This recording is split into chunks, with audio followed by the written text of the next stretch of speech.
Well, hey now, everybody. It's the Rob from Kiss 106 and 103GBFRocks.com. Here with my tag team partner in podcasting. Please say hello to the GOAT, Jerry Valeri. Good morning, Jer. Good morning. I'm actually the snake. That is in the Chinese zodiac. I'm the snake. Today's the year of the pig. Yeah, I'm a pig. Are you a pig? Oh, yeah. Did you hear what Maddie is? I did not. What's Maddie? Hold on. I can. Because for people, well, you look it up. Pigs are very kind people. They tend to be selfless, courageous, and strong. They can be quick-tempered, however. Here's a short montage of Maddie telling us what year she is. She learned this morning. Okay. Cock. The cock. Cock. The cock. Oh, otherwise known as the Rooster. The website she went to said it was the year of the cock. The cock. The cock. The cock.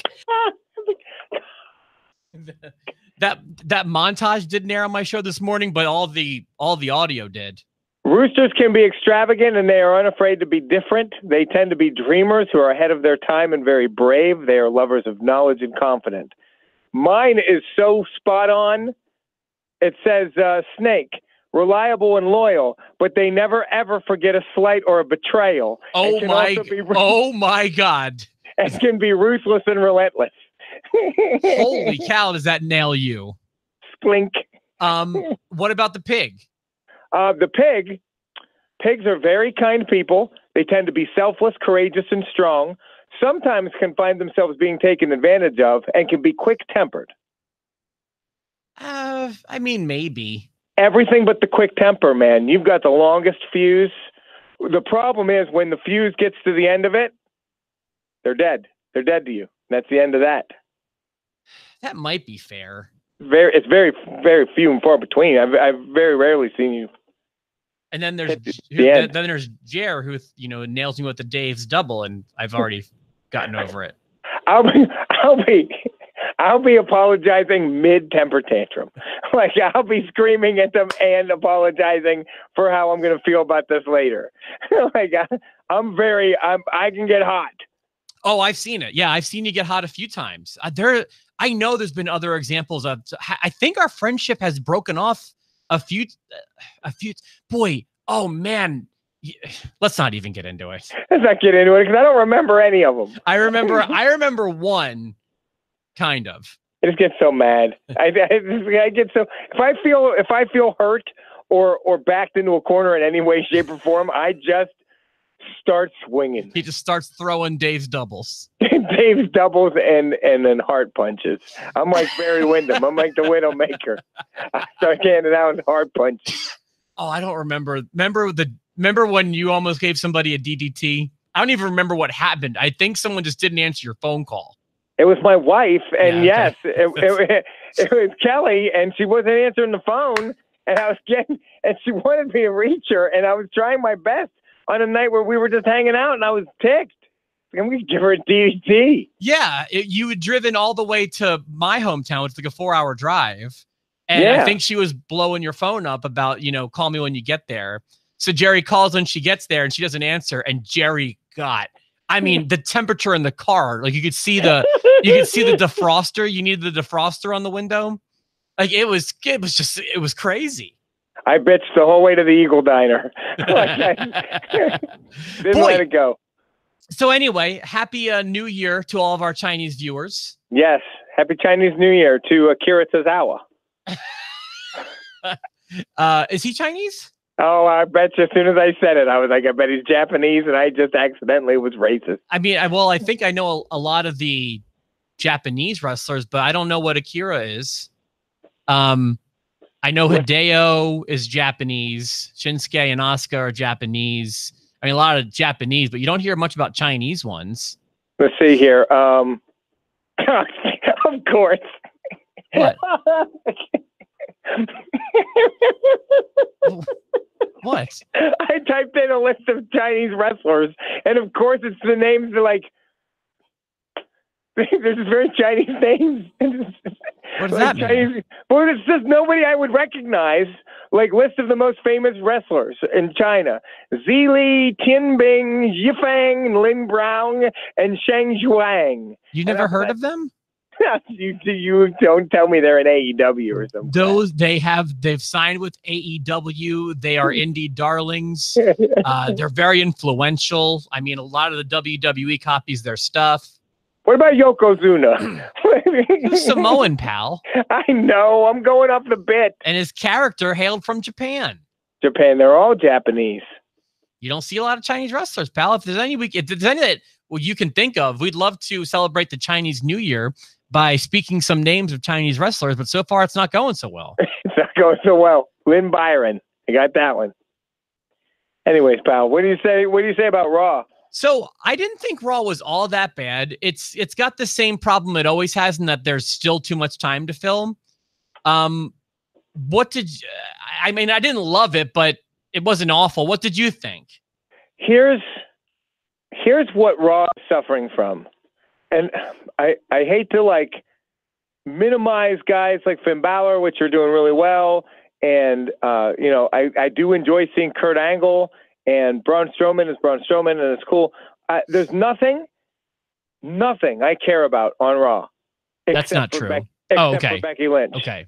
Except for Becky Lynch. Becky Lynch is the only thing that I am interested in on Raw, and she is one of only 2 or 3 things I'm interested in on SmackDown. SmackDown's done a better job of making me interested in a lot of things, like Daniel Bryan and that new belt and things of that nature. But on Raw, nothing's moving the needle for me, and they are suffering. And if they do what I think they're doing, they're just going to tick everybody off. What do you think they're doing? They're opening the door for Charlotte to step in here. And Becky's going to be in the match in WrestleMania, but they're doing what you said they're going to do, and they're doing it unapologetically. And they're putting Charlotte in because they've always thought Charlotte should be there. No one will be happier to see it be a one-on-one match at WrestleMania than me. I really am pulling for one-on-one Becky versus Ronda. Let's get it on.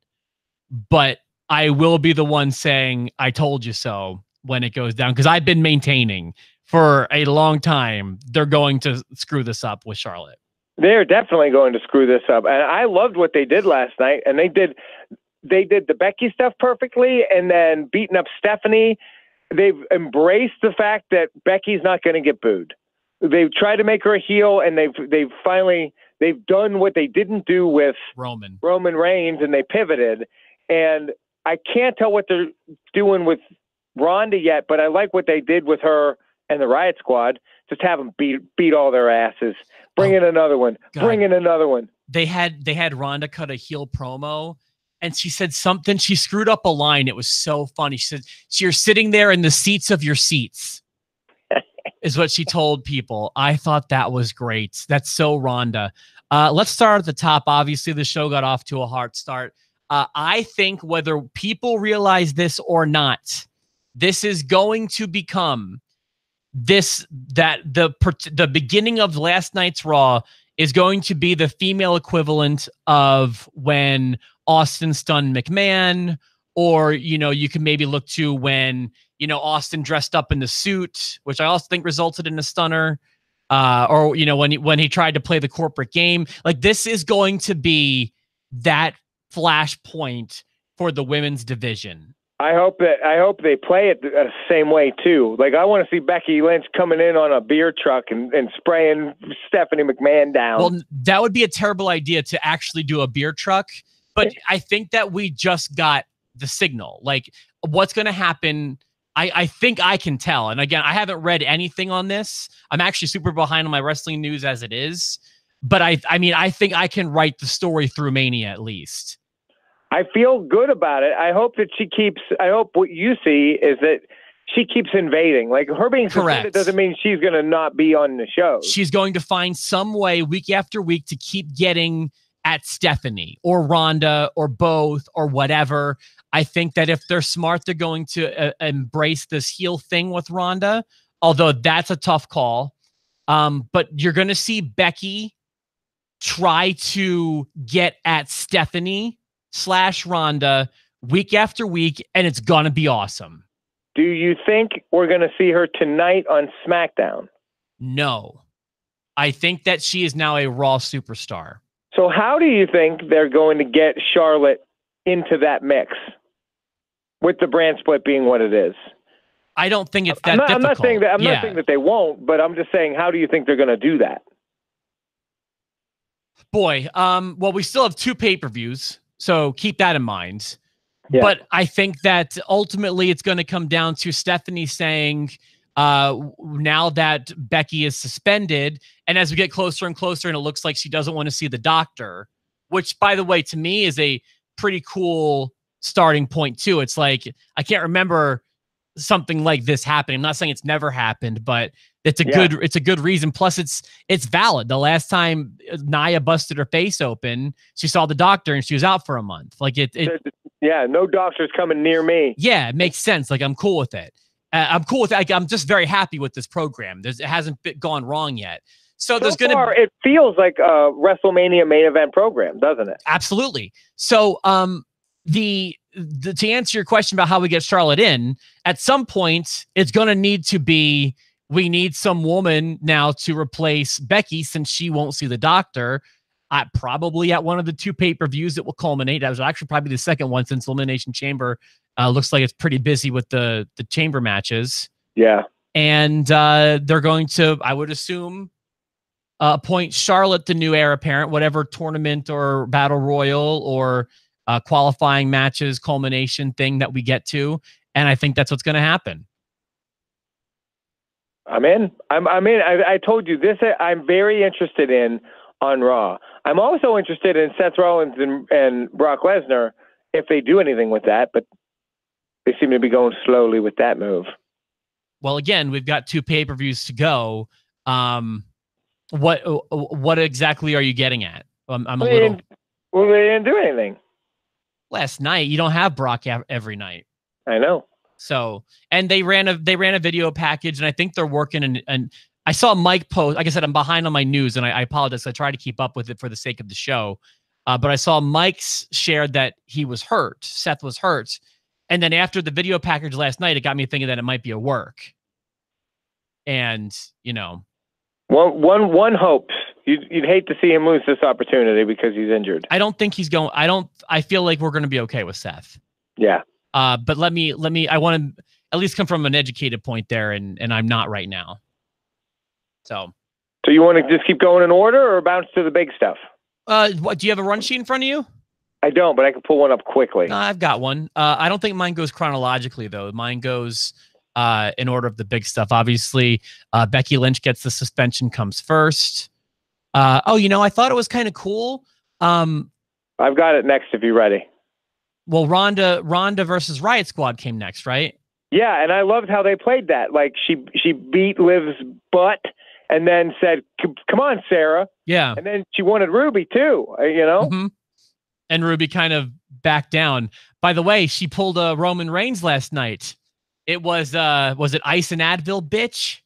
Hey, go to the hits. When in doubt, it's almost like they said, "Listen, Roman sent you a note.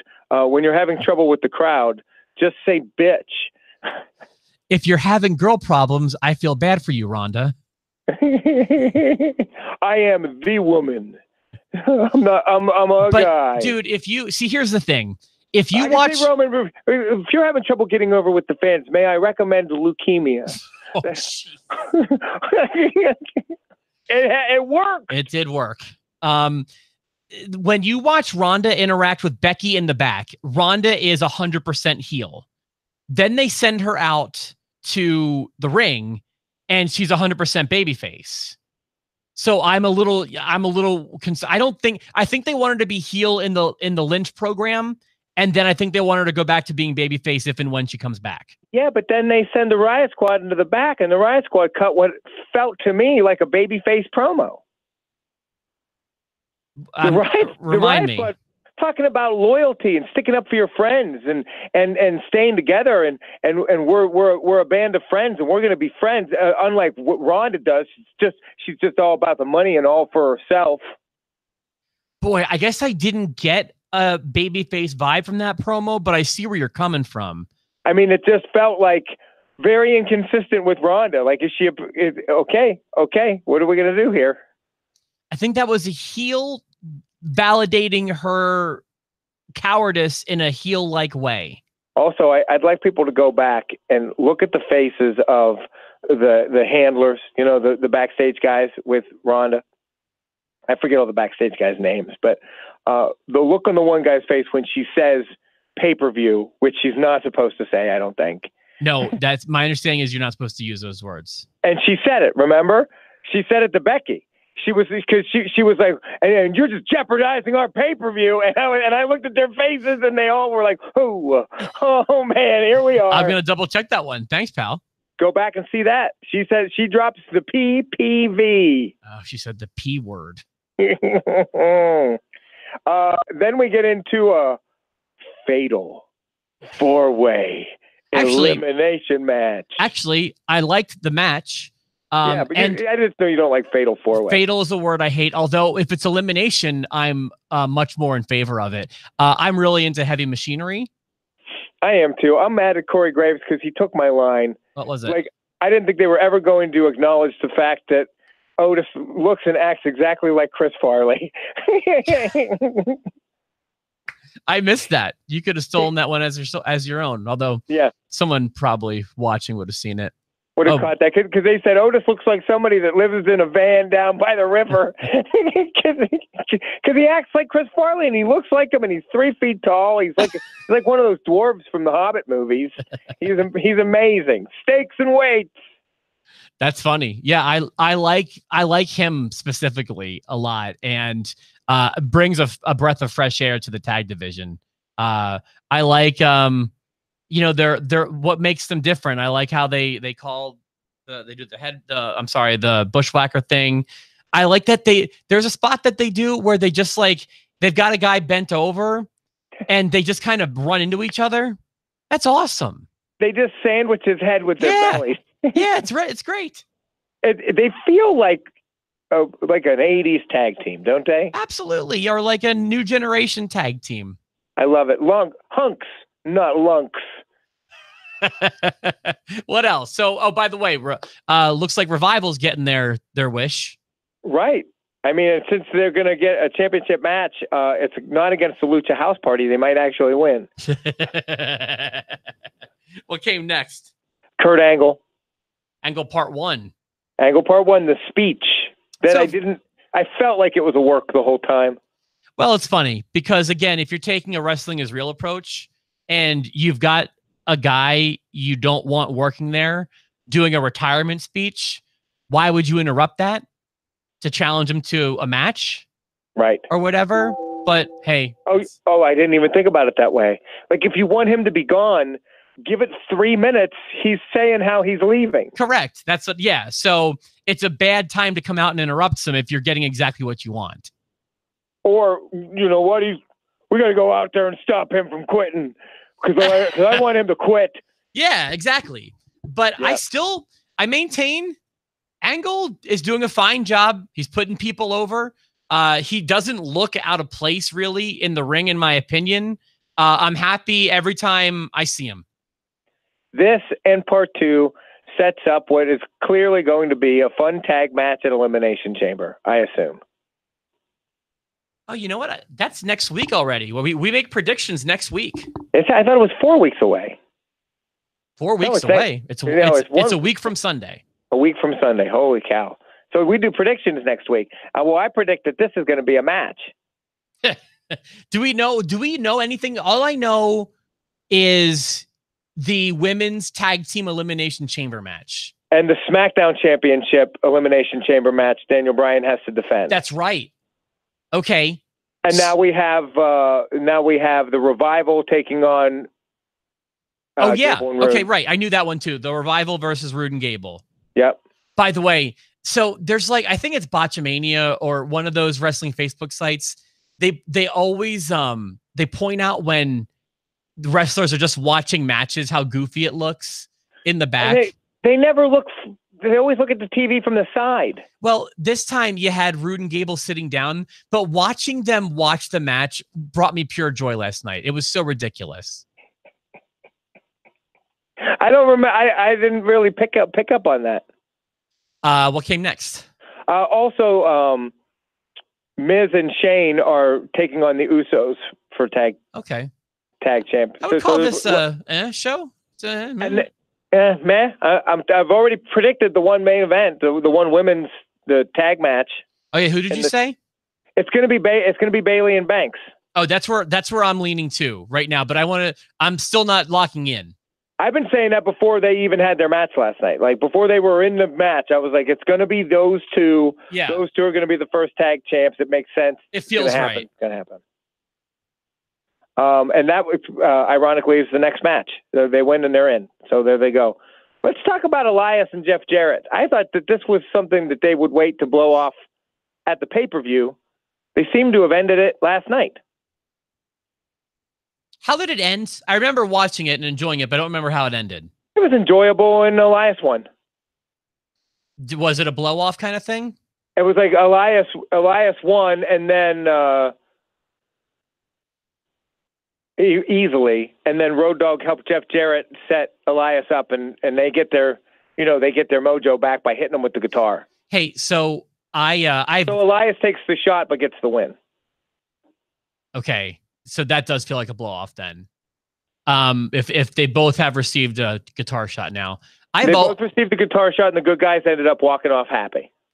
I've always been an admitted Road Dogg hater, but I find him to be so annoying now. I hate how he's always talking to the back. I hate that he uses insider terms. I don't like him at all. I don't like him at all. It's like he's trying to remind us that he works there in the back. Don't have a problem with him writing for Smackdown. No, but when he's on the mic, you never hear Triple H doing that when he comes out. Drives me crazy. I don't know. It drives me crazy when Road Dogg does it. Is my thought. And I will say this, you have always hated Road Dogg. So, and I haven't. I always thought I liked the New Age Outlaws. I liked the X, and I didn't hate on him. But this annoys me too. So it's not just you. I mean, I think he's annoying everybody, and he's way fat, and it doesn't fit. And Jeff Jarrett didn't need the roadie then, and he doesn't need the roadie now. I was cool with him. I'm okay with him being a part of this angle, because when I started watching wrestling, that was a big angle. You had the roadie and Double J, and I'm cool with that. I did not need you didn't know, you're better call someone. I don't need all that stuff. I don't need I'm wearing a Portland jersey to pop you guys. I just don't want that. Just have him be the roadie. Yeah, the roadie, not the Road Dogg. Right. Yeah, that's what I mean. Oh, so. You didn't know? This is Jeff Jarrett's time to shine. Get in the back, bitch. Just shut up with or do your normal Road Dogg thing. But I don't know. It was really annoying. JEFF JARRETT Double J Jeff Jarrett. The world's greatest singer, the world's greatest entertainer, and the world's greatest wrestler. Slap nuts. I've always liked Jeff Jarrett. I just have. It's weird. I didn't appreciate Jeff Jarrett until after I realized how everything worked. If you watched during the New Generation and that's your memory of Jeff Jarrett, you weren't really exposed to what Jeff Jarrett is capable of.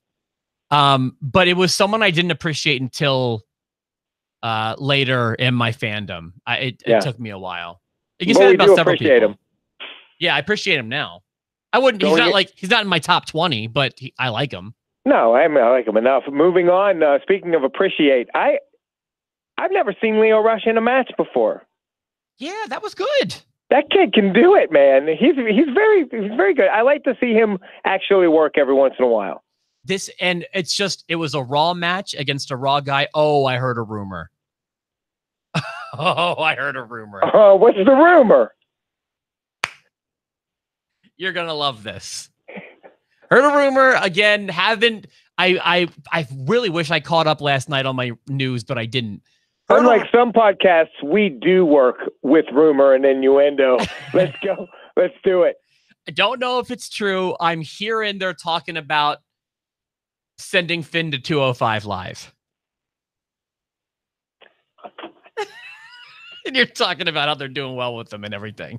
I think I was like, look at them. I think they're priming him to be the Intercontinental Champion. They're going to put him on 205 Live. Thoughts on this one? If it's true, I don't give you garbage. You know, if I give you something, I usually got a good reason for it. I'm not always right. It sounds ridiculous. It does. Which means it's probably likely, and I feel bad for Finn. But he did a great job with Lio Rush. He could I guess he could kind of save 205 Live in a way. Stop it. But listen, Enzo would have saved it. Enzo was making it interesting. Well, I mean, but that's because Enzo wasn't good everywhere else. Here's the thing. Enzo wasn't having a 4-star match with Brock Lesnar. Let's say Enzo were still in 205 Live. We would all be saying the only reason 205 Live is still here is because of Enzo. When it's still here no matter what, because there's really no cost to them. Right. That's why it's here, and that's why it's going to stick around till it doesn't matter who's on the roster necessarily. It's just they want to put this product out there. No one's watching it. Do you know what I did? I have the video game, and I did open up the WWE universe, and you've got the shows lined up, and I just deleted 205 Live. All the wrestlers just went to NXT, and I took all the good guys from NXT and moved them to Raw, and then I sat everybody that I don't like on Raw, which is everybody. So, oh man, you had me going somewhere, and I can't remember what I was. We were talking about Lio Rush and Finn Balor, and then you came up with the rumor. Well, that's what I got for you. I don't know if it's true. It'll probably be after WrestleMania if it does happen, but redonkulous. I mean, I remember we all thought Enzo wasn't going to go that way, and he did. And he did. And now he's gone too. God almighty, I thought Finn Balor could beat Brock Lesnar the other day. Now they're going to have they're going to have him going up against Gallagher and TJP. What the hell? Is Gallagher still there? I don't know. I hope so. I like him. I want to see him in more umbrella matches. I like a lot of the guys. Is TJP still there? Yeah, I think so. Yeah. Makes me happy. I like them too, but I never see them and I'll never watch it. All right, what's next? A Moment of Bliss with EC3 and Dean Ambrose. This was interesting. This was something else. I don't know why they're not letting EC3 talk. I've seen him cut promos. He cuts a good promo. I'm not a big EC3 fan. I haven't been exposed to him as much, and I know that I'm probably going to get crap for it. He has yet to win me over. Well, but he's already on track for the Better Luck NXT time. Well, what do you mean? He's just got to win over former champion Dean Ambrose. You're right, but I don't know. They're using him in a weird way. Yeah, it could certainly go that way. So where was that going? Were they teasing a romance with Alexa? I thought that he came out and said to Nia Jax that Nia Jax has a crush on me. Dean said that. Yeah, Dean I was talking about EC3. Oh yeah, I think they were trying to tease something with Alexa. She's hot. I like her. Yeah. I think my top 3 right now, or boy, maybe because after the Rumble I might have to open up to 4. Because here's who like grabs me every time I see them on my TV. You got. Get comfortable. Okay, I'm ready. Excuse me. Let me go get my Singapore cane. Get my Singapore cane and some beef jerky. I love you. So like you mentioned last week, nothing wrong with a little, what's her name? Lacey Evans. Nothing wrong with that. Nothing wrong with Mandy Rose. I know you're more Billy Kay. I still slightly prefer Peyton Royce. My goodness. Both of them. I do love me some Alexa Bliss. But then after the Royal Rumble, just call me the Hammer Brothers handling a pepperoni when it comes to Candice LeRae. Oh. Right? She's, you know what? When it comes to meat products, you and I are the bludgeon brothers. You are far more articulate when it comes to veiling masturbation than I am, Jer. You're like, I just want to, how about Candice LeRae? I really want to beat it. I want to beat it. I want to smack my stuff. Yeah, you're better at it when it comes to that stuff. I will bow to you when it comes to that. But man alive, she is good looking. Makes me want to take the year of the Rooster and choke it. Just choke it out. Cock.